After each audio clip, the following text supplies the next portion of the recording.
اب یہ تین روایتیں، دو مسلم شریف کی روایت اور ایک روایت ابو داؤد کی ہے۔ تو اللہ کے رسول صلی اللہ علیہ وسلم کے ارشادات جو ہیں اللہ تبارک و تعالیٰ نے قلب میں منکشف کر دیے، یعنی رسول اللہ جو بات کرتے تھے وہ اللہ کی طرف سے بات ہوتی تھی۔ اب ابتدائی حدیث میں یعنی 100 لوگوں کا کہا گیا، پھر اس میں تخفیف کی گئی، کمی کی گئی۔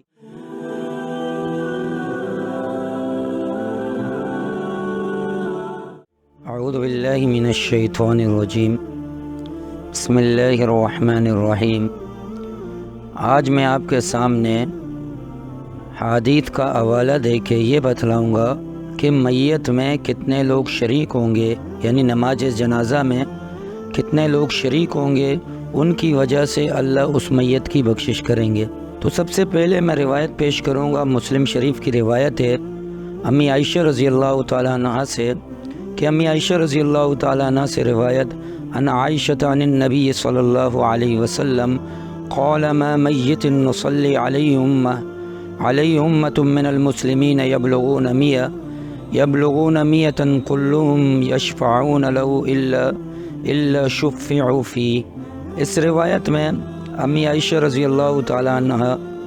روایت کرتی ہے، رسول اللہ صلی اللہ علیہ وسلم نے ارشاد فرمایا، جس میت پر مسلمانوں کی ایک بڑی جماعت جن کی تعداد 100 تک پہنچی ہو اور وہ اللہ کے حضور اس میت کے لیے بخشش کی دعا کریں تو اللہ تبارک و تعالی اس میت کی بخشش کر دیتے ہیں۔ اب پہلی روایت یہ امی عائشہ کی ہے جو مسلم سے میں نے آپ کے سامنے بیان کی، اور ایک روایت عبداللہ بن عباس رضی اللہ تعالیٰ عنہما سے ہے، لیکن اس میں 40 یعنی 40 کی مقدار بیان کی گئی ہے۔ تو اس روایت میں کہ 40 لوگ اگر کسی میت میں یعنی کسی جنازے میں شریک ہو گئے تو اللہ تبارک و تعالی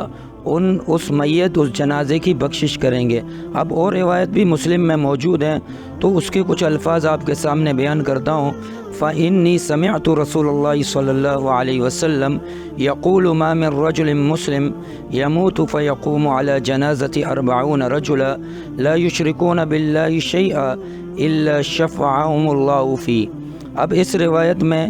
کہ حضرت عبداللہ بن عباس راوی ہیں کہ رسول اللہ صلی اللہ علیہ وسلم سے سنا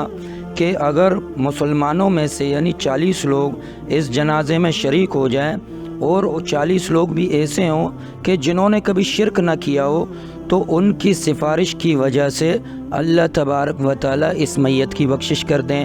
اور تیسری روایت جو مالک بن عبیرہ سے ہے،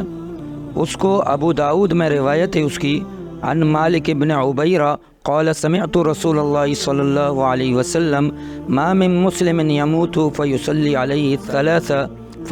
عليه ثلاثة صفوف من المسلمين إلا أوجب فكان مالك إذا استقل أهل الجنازة جزهم 3 صفوف من لهذا الحديث۔ اب اس حدیث میں مالک بن عبیرہ روایت کرتے ہیں کہ میں نے رسول اللہ صلی اللہ علیہ وسلم سے سنا، جس مسلمان بندے کا انتقال ہو جائے اور مسلمانوں کی 3 صفیں اس کی نماز جنازہ پڑھیں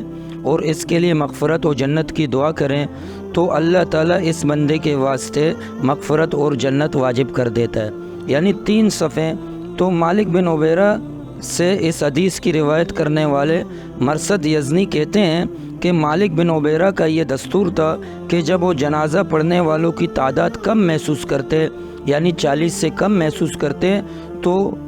اس حدیث کی بنا پر وہ 3 صفیں بناتے کہ تاکہ 3 صف ہو جائیں اور اس میت کی بخشش ہو جائے۔ اب یہ 3 روایتیں ہیں، 2 مسلم شریف کی روایت اور ایک روایت ابو داؤد کی ہے۔ تو اللہ کے رسول صلی اللہ علیہ وسلم کے ارشادات جو ہیں اللہ تبارک و تعالیٰ نے قلب میں منکشف کر دیے، یعنی رسول اللہ جو بات کرتے تھے وہ اللہ کی طرف سے بات ہوتی تھی۔ اب ابتدائی حدیث میں یعنی 100 لوگوں کا کہا گیا، پھر اس میں تخفیف کی گئی، کمی کی گئی کہ بھئی اب اگر جنازے میں 40 لوگ بھی ہوں گے تو اللہ بخشش کے فیصلے کریں گے۔ پھر اس سے بھی تخفیف کی گئی کہ اگر 40 سے کم ہے تو 3 صفیں بنا دیں، تو 3 صفیں بنانے کی وجہ سے اللہ تبارک و تعالی اس مردے کی بخشش کریں گے۔ تو بہرحال یہ احادیث مبارکہ کہ ان پر ہمیں عمل کرنے کی ضرورت ہے کہ ہم ان احادیث پر عمل کریں تاکہ اگر کوئی ایمان والا والا اس دنیا سے رخصت ہو جائے تو ہمارا یہ منشور